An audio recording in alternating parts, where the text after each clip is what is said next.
welcome back. We are continuing our Birds and Bees Dating in Healthy Relationships series, and today is week 5, dealing with rejection. That's a big topic, especially when dating and relationships are concerned, and so I felt it was important to talk about it, so let's just go ahead and jump in. What even is rejection? It's the opposite of acceptance. So to be rejected is to not be accepted, and it hurts. Being rejected hurts. We have all experienced rejection in some way, or more than one way. It is another part of being human and being in relationship with other humans. It's inevitable that at some point we will experience rejection, and so we have to know how to cope well with it. There are different kinds of rejection. Some rejections are bigger and some are smaller, but all rejections have both physical and mental effects on us. So some examples of big rejection would be getting turned down by a college you applied to, or getting rejected romantically, or getting kicked out of a friend group. There are a lot of other examples of big rejections, just things that completely bum you out, make you sad, break your heart.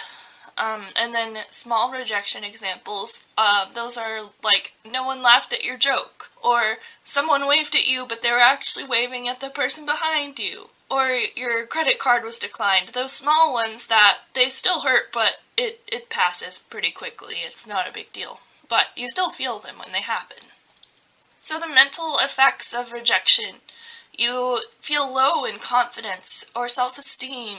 You become hyper-aware of your own flaws. You are hyper-aware of your insecurities. You feel unwanted, unlovable, or unworthy. You feel like a failure. Emotionally, rejection takes a hard hit on you.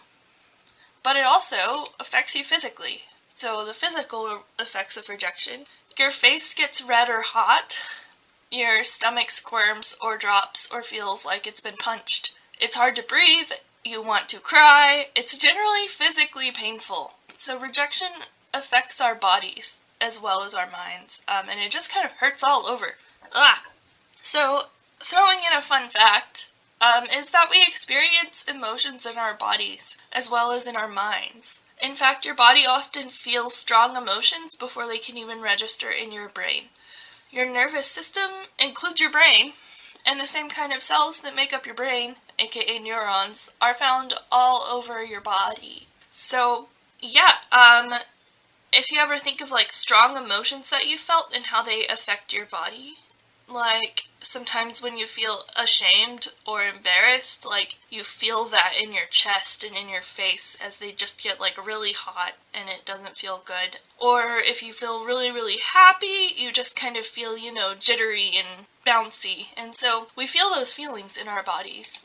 And we often feel intense emotions in similar places in our bodies. And so this is a little graphic. You can pause and look at it if you want, but the warmer colors, like the reds and yellows, those mean that those parts of your body are kind of activated and they're full of energy. And then where you see the cooler colors, like the blues, those are places where your body is less active or even kind of goes still. And so, yeah.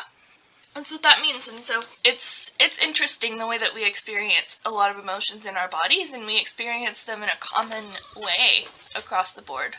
So going back to rejection, fun fact done.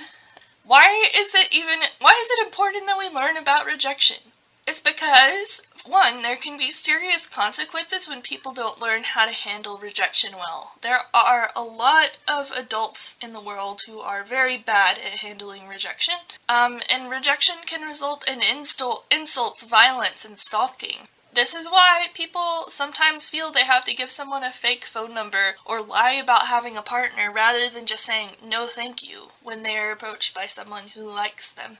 Often, but not all the time, obviously, this happens to women in public places. A man will approach them and ask them out or something, and women, when they aren't interested, don't always feel safe telling them no, because sometimes if they do, the men just immediately turn around with verbal abuse or physical threats or things like that, and it's scary. And so that's part of the problem. Part of the problem is that These people haven't been taught how to handle rejection well and instead lash out and try to hurt others. This also means that rejections are not always obvious. Sometimes when a person is afraid to just say no or put under pressure, rejection can sound like, maybe later, I don't know about this, I'm not sure, just straight up silence, or other kind of like half answers like that, because in trying to soften the blow, they're trying to create a safer situation where they don't feel as scared or threatened or uncomfortable. And so it helps on our end to know that if we do ask someone out and they give us one of those half answers, they may not feel comfortable just saying no, and those might be rejections. And so knowing how to interpret that can help us react better and not be jerks. Because a clear and obvious rejection might be reacted to badly and create a dangerous situation. Another reason it's important that we learn about rejection is that we need to know how to handle rejection outside of dating situations, because it's unfortunately just part of life. We won't be accepted everywhere all the time by everyone. Not everyone is going to like you, and you have to deal with that. I have to deal with that. It's important to learn that even when we are not accepted, we are still worthy and good, and we can still love ourselves and see our own value. That way, when you do get rejected, it doesn't completely destroy your sense of self-worth or the love that you have for yourself. It means you can bounce back. Loving yourself is really important. So how do you cope with romantic rejection? Let's say you just asked someone on a date or told them about your feelings and they didn't feel the same way. In the moment of rejection, when it happens, politely accept their answer. Don't call them names or be mean, because that's ridiculous and rude.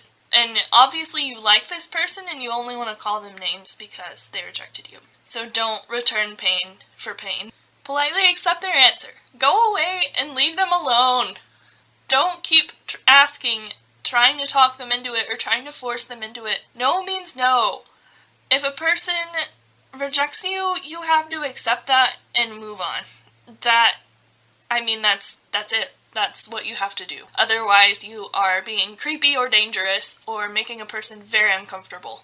Afterward, after you go away and leave them alone, name your feelings and feel them. Say to yourself, I feel lonely and hurt right now, and make sure that you feel these feelings, because trying to push the feelings away or act like it's all cool and you're fine is never healthy. Trying to bottle up your feelings is never healthy, because they will just simmer under the surface and eventually come back up like you're throwing up. And it's never pretty. So just feel your feelings when they happen. That way you can get through them and move on, and you can heal better. Cry if you need to. Rejection is painful. Stick to the facts. So say to yourself, I got turned down for prom because they didn't want to go with me. Don't say to yourself, I got turned down for prom because I'm an ugly loser. Don't assume anything about why they rejected you. Just stick to the facts, and that will help you feel less bad about yourself. Remember that the rejection might have nothing to do with you.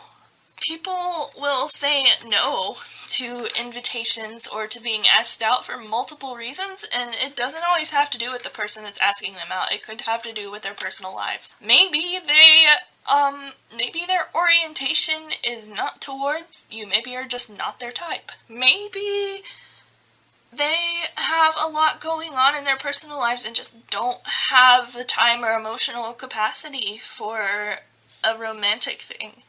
You never know what someone's reasons are for rejecting you unless they tell you. Just remember that it might have nothing to do with you. It's so that you don't need to feel bad about yourself. Share about the experience with someone. Chances are they have experienced something similar and can relate. Sharing your bad experiences does take some vulnerability, and it can be hard, but it's so worth it, because when you find someone who understands, that helps you heal so much. And so quickly.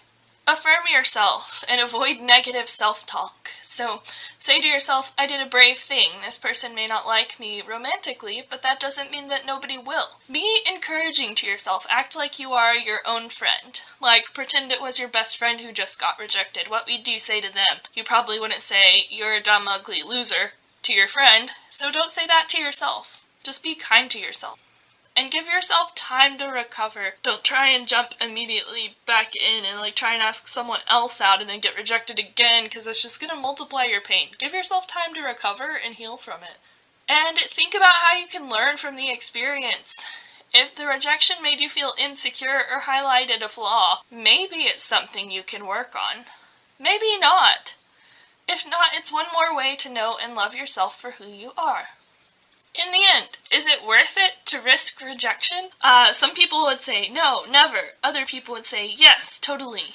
So there's no one answer to this question. But there are some questions to consider before you risk rejection. One, is this a smart idea? Are you going to regret doing this? Are you going to regret risking this rejection because you already kind of know how it'll go and you'll just embarrass yourself? Or the other question you can consider is, will I regret not trying? Because you won't know until you know. Sometimes it's best to just be brave and go for it, because it could result in a really beautiful, fun, awesome thing. And you don't want to miss out on that. After all, it's like they say, whoever they is, no risk, no reward. If you know that you are ready to deal with rejection if and when it happens, then you can be brave and try for what you want. That makes sense. You'll never know if you don't try, and learning how to deal with failure and learning how to deal with rejection are part of being human. I don't think any of us will ever get where we want to go if we don't risk it. It's good to be brave, it's good to try, and learn how to pick ourselves back up when we fall down by loving ourselves and being kind to ourselves. At the end of the day, you are worthy of love. Even if someone rejects you, it doesn't change that fundamental truth. You are worthy of love, and as long as you believe that about yourself and love yourself, you will be okay. So just keep that core of who you are. Love yourself, accept yourself, and care for yourself. And as long as you do that, rejection it's still going to hurt, but it's not going to, take you out or destroy your sense of self. It's just going to knock you down, and then you can get back up again, and you'll be okay because you love yourself, and you are your own friend. And that's about all I have to say about rejection. Really, rejection and being able to cope with rejection is about self-esteem and self-confidence and knowing yourself well and loving yourself so that you can handle rejection when it happens. That is it. So I hope you all have a good week. I hope you love and care for yourself well, and if you want to talk about any of this, you can come to the loft after school, Monday to Thursdays, and talk to me, or you can come to youth group in person on Wednesday nights and ask your questions in person when we do the lesson. Love y'all! Bye!